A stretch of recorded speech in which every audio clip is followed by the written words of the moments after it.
Baik, Bismillahirrahmanirrahim. Assalamualaikum warahmatullahi wabarakatuh.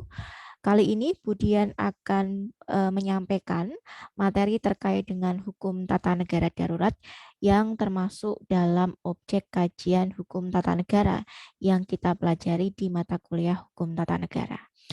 Nah, jika kita bicara hukum darurat negara atau hukum tata negara darurat, ini erat kaitannya dengan proses penyelenggaraan negara. Dalam proses penyelenggaraan negara, khususnya negara modern, tentu negara-negara memiliki tujuan-tujuan bernegara yang dalam hal ini dapat dilaksanakan dengan baik manakala negara dalam keadaan normal.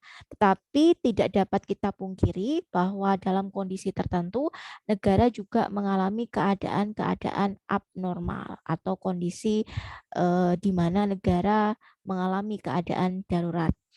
Nah, dalam konteks ini, maka penguasa kadangkala perlu melakukan tindakan-tindakan yang berkaitan dengan proses penyelenggaraan negara, termasuk juga dalam proses penyelenggaraan tujuan negara. Dalam hal ini juga kadangkala penguasa terpaksa melanggar hukum atau aturan yang berlaku. Kadangkala juga penguasa ini diperlukan untuk membuat sebuah pranata hukum yang digunakan untuk menanggulangi situasi keadaan abnormal tersebut atau keadaan darurat tersebut. Nah, aturan tersebut bisa saja diubah terlebih dahulu, tapi kadangkala tidak cukup waktu untuk melakukan perubahan. Oleh karenanya, dalam konteks hukum tata negara darurat, maka penguasa dapat diberikan wewenang atau hak dalam hal ini diberikan kepada penguasa untuk menetapkan atau membuat produk hukum guna menyelesaikan keadaan abnormal tersebut.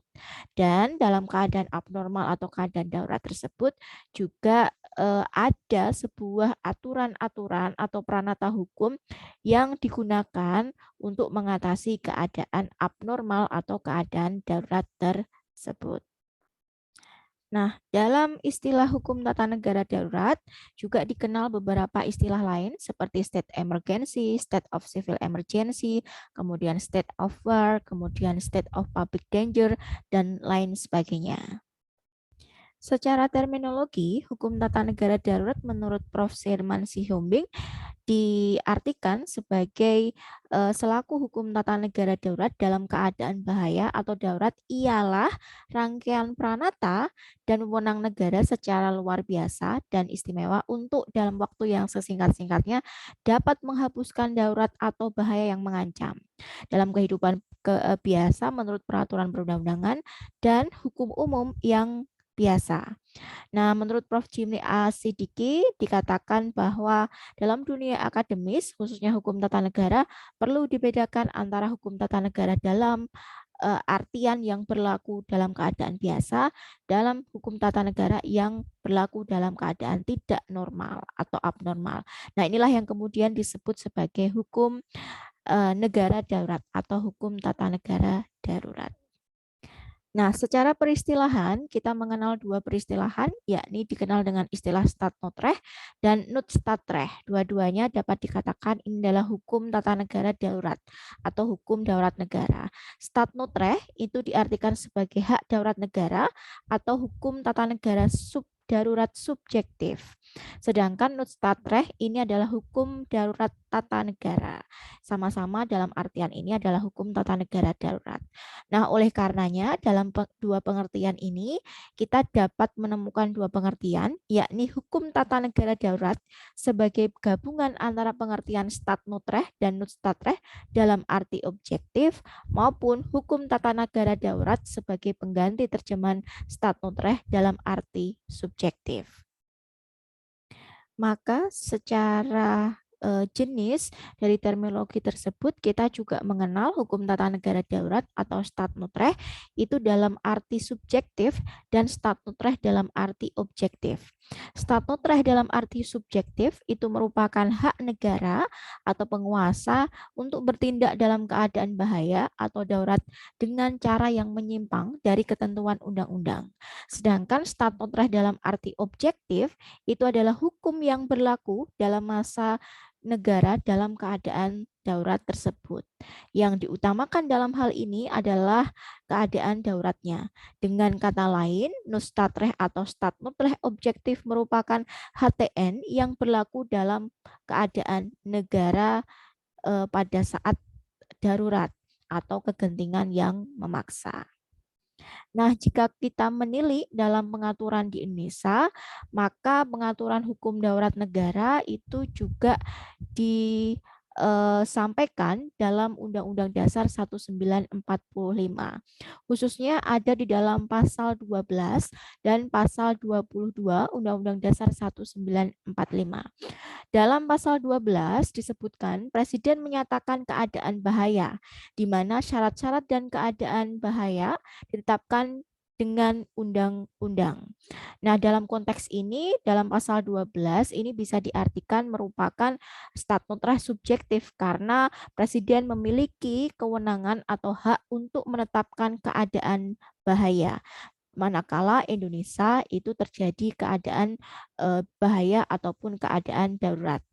Sedangkan dalam pasal 12 itu disampaikan dalam hal ihwal kegentingan yang maksa, Presiden menetapkan peraturan pemerintah sebagai pengganti undang-undang. Di mana peraturan pemerintah ini juga harus mendapat persetujuan DPR dalam persidangan berikutnya. Dan jika tidak mendapat persetujuan, maka peraturan pemerintah tersebut dapat dicabut. Nah, dari pasal 22 ini dapat dikatakan dalam hal ihwal kegentingan yang memaksa, Presiden memiliki hak untuk menetapkan sebuah aturan. Hal ini dikatakan jenis aturan itu adalah peraturan pemerintah pengganti undang-undang, di mana peraturan pemerintah pengganti undang-undang ini memiliki tujuan pada saat penetapan oleh Presiden untuk mengatasi situasi kegentingan yang memaksa. Nah, dalam hal ini, hal ihwal kegentingan yang memaksa itulah yang menjadi subjektivitas Presiden. Nah, dalam pasal 22 ini, maka juga terdapat dua unsur Stadtnoodrecht. Dalam hal ini adalah ada Stadtnoodrecht subjektif dan juga ada Stadtnoodrecht objektif. Dari pasal 22 tersebut yang sering mendapatkan tinjauan diskusi adalah siapakah yang menentukan kapan dan dalam keadaan seperti apakah kondisi tersebut sebagai hal ihwal kegentingan yang maksa, sehingga Presiden menjadi berhak menetapkan peraturan pemerintah pengganti undang-undang yang dimaksud. Nah, jika kita menilik siapakah yang menentukan kapan dan dalam keadaan seperti apa, ini dapat dikatakan ya Presiden itu sendiri. Akan tetapi pada saat Presiden sudah menetapkan peraturan pemerintah pengganti undang-undang, maka DPR dapat memeriksa atau menilai apakah peraturan pemerintah pengganti undang-undang itu memang layak atau sudah sepantasnya untuk ditetapkan oleh Presiden, di mana juga hal ihwal kegentingan yang memaksa ini menjadi subjektivitas Presiden, akan tetapi memerlukan penilaian dari DPR dalam masa sidang berikutnya. Nah, oleh karenanya dari rumusan pasal 22 tersebut dapat kita lihat ada dua sifat terhadap hak Presiden dalam menentukan hal ihwal kegentingan yang memaksa. Pertama, kita sebut sebagai objective wording, yakni penentuan keadaan darurat tidak semata-mata tergantung pada kehendak subjektivitas Presiden, melainkan tergantung pada kehendak para wakil rakyat yang ada di DPR. Hal ini dapat dilihat dari rumusan yang menyatakan bahwa Perpu tersebut harus mendapat persetujuan dari DPR, dan juga jika Perpu tersebut itu ditolak, maka Perpu itu harus dicabut oleh Presiden. Nah, yang kedua dalam hal ini adalah bersifat subjektif atau subjektif wording. Dapat dikatakan dari sudut pandang kekuasaan presiden, ya presiden tetap memiliki kewenangan atau hak dalam menetapkan perpu atas dasar penilaian presiden itu sendiri. Nah, dalam konteks inilah yang kemudian ini disebut sebagai subjektif wordingnya presiden yang memiliki kekuasaan dalam penyelenggaraan pemerintahan dan juga kepala negara. Nah, dalam konteks ini, penilaian mengenai hal ihwal kegentingan yang maksa itu baru menjadi objective wording atau statement objektif manakala telah dinilai dan dibenarkan oleh DPR yang berdasarkan pada pasal 22 sebagai hal ihwal kegentingan yang memaksa.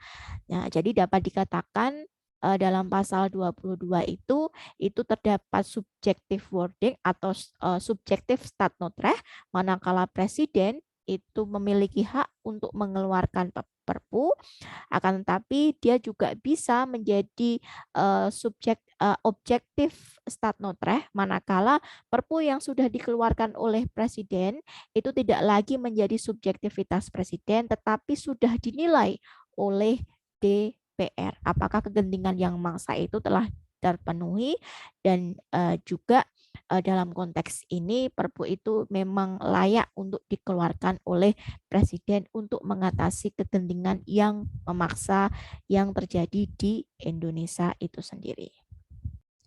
Nah, peraturan pemerintah pengganti undang-undang ini juga merupakan jenis peraturan perundang-undangan yang kita kenal dalam hierarki peraturan perundang-undangan di Indonesia. Termasuk Perpu ini kedudukannya sejajar dengan undang-undang jika kita melihat Undang-Undang 12 2011 tentang pembentukan peraturan perundang-undangan. Nah, dalam konteks ini memang dalam Undang-Undang 12 2011 itu tidak dinyatakan secara tegas apakah yang dimaksud kegentingan yang memaksa sehingga presiden itu dapat mengeluarkan perpu. Nah, dalam hal ini memang kegentingan yang memaksa itu merupakan penilaian presiden, subjektivitas presiden itu sendiri. Nah, akan tetapi ada sebuah putusan MK nomor 138 garing PUU strip 7 tahun 2019 yang di dalamnya itu juga mengatur terkait dengan syarat kegentingan yang memaksa. Jadi dalam putusan MK itu ada satu jurisprudensi yang mengatur terkait dengan syarat kegentingan yang memaksa itu apa. Nah, dalam hal ini menurut putusan MK itu ada 3 syarat kegentingan yang memaksa, yakni terkait dengan adanya keadaan yaitu kebutuhan yang mendesak untuk menyelesaikan masalah hukum secara cepat berdasarkan sebuah undang-undang. Gitu, itu yang pertama. Yang kedua, undang-undang yang dibutuhkan tersebut belum ada sehingga terjadi kekosongan hukum. Nah, kekosongan hukum inilah yang kemudian diisi dengan perpu. Inilah yang kemudian syarat yang kedua kegentingan yang memaksa. Dan yang ketiga, itu adalah ada undang-undang tetapi tidak memadai dan kekosongan hukum tersebut tidak dapat diatasi dengan pembuatan hukum dengan prosedur secara normal. Nah, oleh karenanya dengan adanya tiga syarat kegentingan yang memaksa dalam putusan MK itu juga menambah hak wewenang yang dimiliki oleh presiden untuk mengeluarkan sebuah produk hukum yang dinamakan peraturan pemerintah pengganti undang-undang atau Perpu. Nah, dalam konteks ini memang dalam Undang-Undang 12 2011 ataupun dalam Undang-Undang Dasar 1945 syarat kegentingan yang memaksa itu tidak dinyatakan secara tegas karena memang basisnya Perpu ini dikeluarkan karena penilaian subjektivitas presiden. Akan tetapi dengan adanya putusan Mahkamah Konstitusi tahun 2009 ini menjadi salah satu jurisprudensi acuan bahwa presiden dapat mengeluarkan Perpu dengan 3 hal tadi itu. yakni adanya keadaan atau kebutuhan yang mendesak untuk menyelesaikan masalah hukum secara cepat berdasarkan sebuah undang-undang, kemudian undang-undang yang dibutuhkan tersebut belum ada sehingga terjadi kekosongan hukum, dan ada undang-undang tetapi tidak memadai dan kekosongan hukum tersebut jika dibentuk sebuah undang-undang dengan prosedur normal akan memakan waktu yang cukup lama. Nah, teman-teman nanti bisa mencari putusan Mahkamah Konstitusi nomor 138 tahun 2009. Nah, sehingga jika kita melihat dari dua pasal dalam Undang-Undang Dasar tadi itu, maka terdapat dua pengaturan. Di pasal 12 itu Presiden berwenang untuk menetapkan keadaan bahaya, di mana syarat-syarat keadaan bahaya ditetapkan berdasarkan sebuah undang-undang, sedangkan dalam pasal 22 itu adalah kewenangan Presiden untuk menetapkan Perpu pada saat kegentingan yang memaksa menurut penilaian atau subjektivitas presiden, dan juga harus mendapat penilaian dari DPR agar dapat disahkan menjadi undang-undang. Jadi awalnya Perpu, kemudian setelah melalui penilaian dari DPR, Perpu itu disahkan menjadi sebuah undang-undang.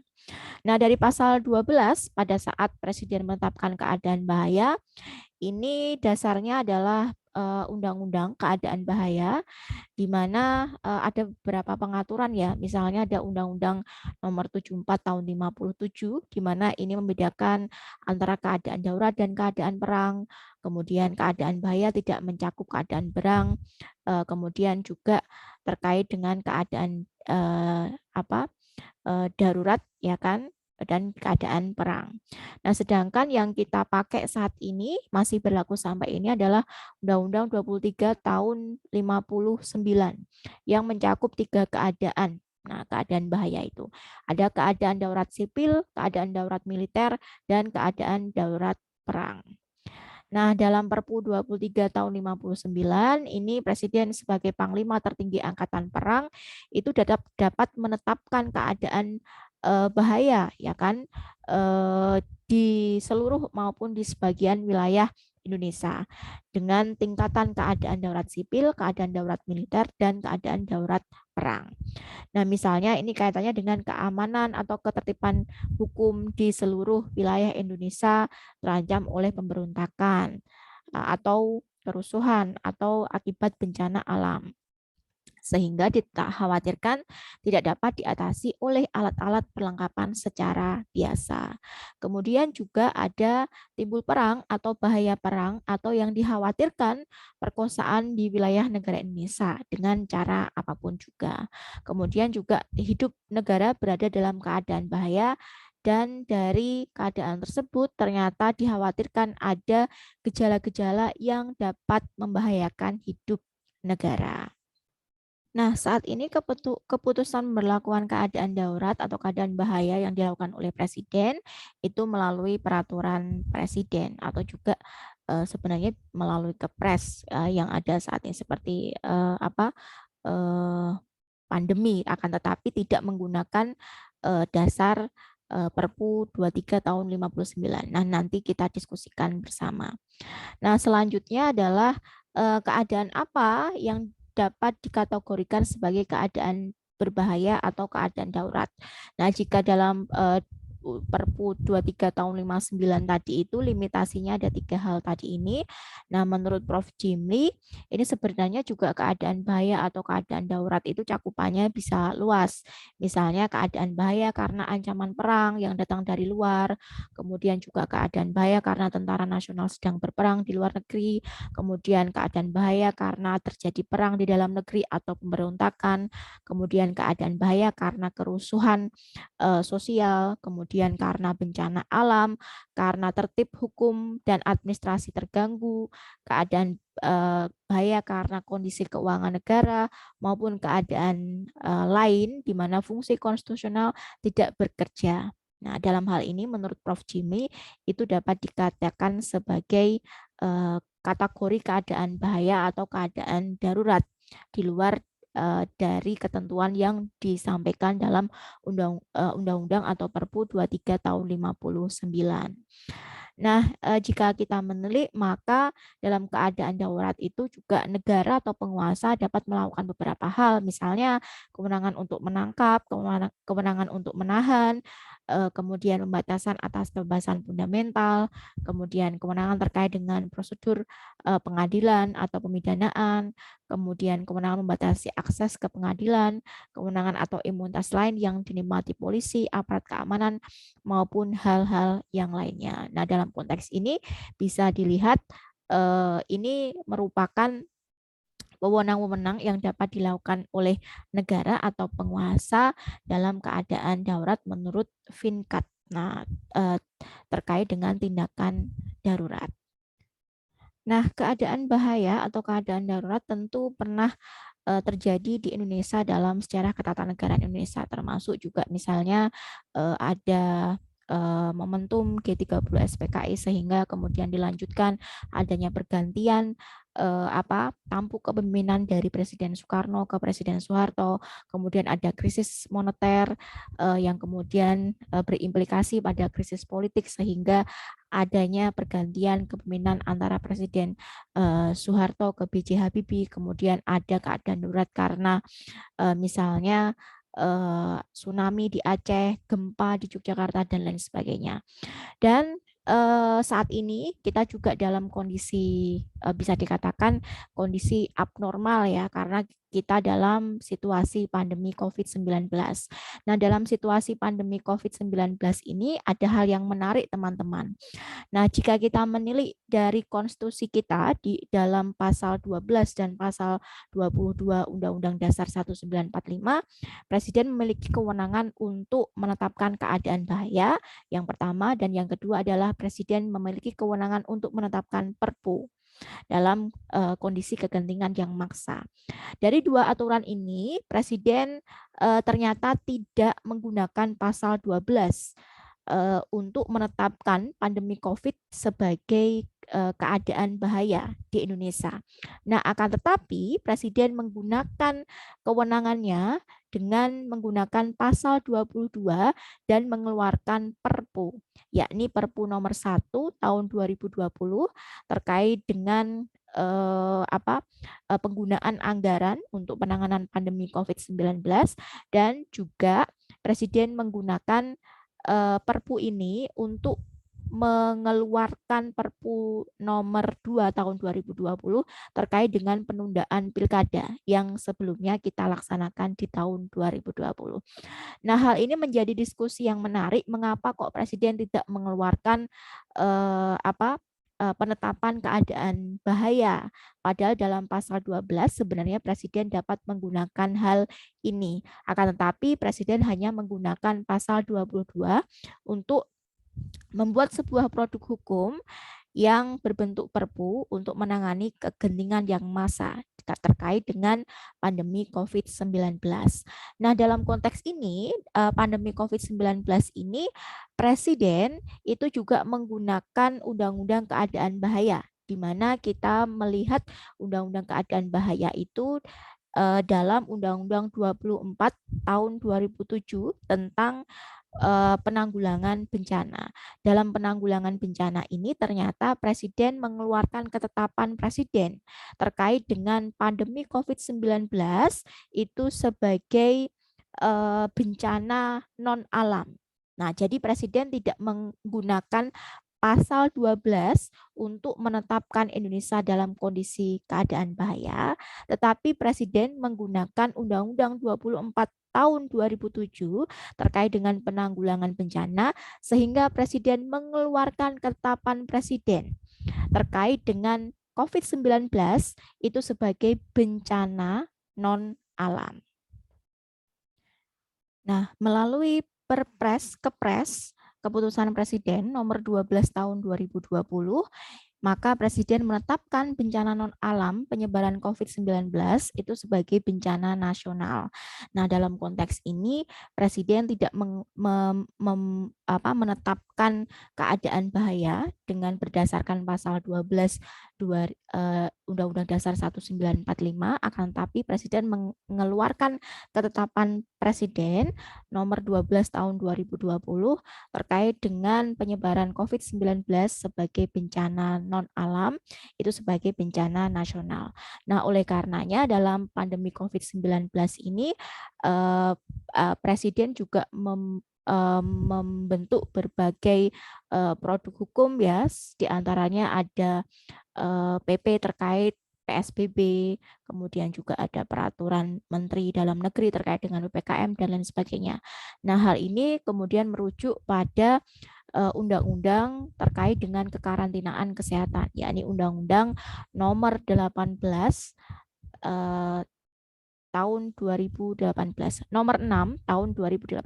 Jadi dalam pandemi COVID-19 ini, kemudian ulangi kembali, Presiden tidak menggunakan pasal 12 untuk menetapkan keadaan bahaya, tapi Presiden mengeluarkan Perpu dengan menggunakan pasal 22 Undang-Undang Dasar 1945, itu yang pertama.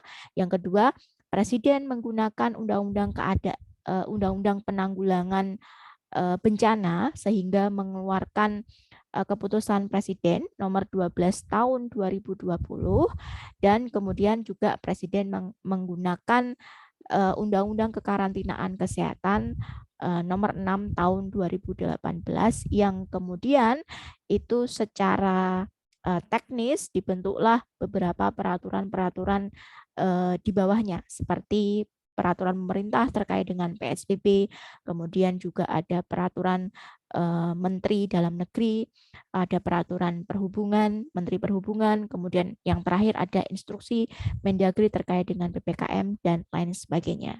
Jadi memang dalam kondisi keadaan darurat atau keadaan bahaya itu Presiden memiliki hak tadi yang sifatnya subjektif stat notreh, dan juga ada objektif stat notreh. Dalam hal ini adalah hukum yang berlaku dalam keadaan darurat di suatu negara, di mana hukum itu kemudian digunakan untuk mengatasi kondisi darurat di negara tersebut. Nah, demikian mungkin materi dari Budian.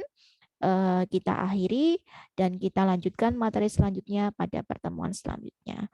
Wassalamualaikum warahmatullahi wabarakatuh.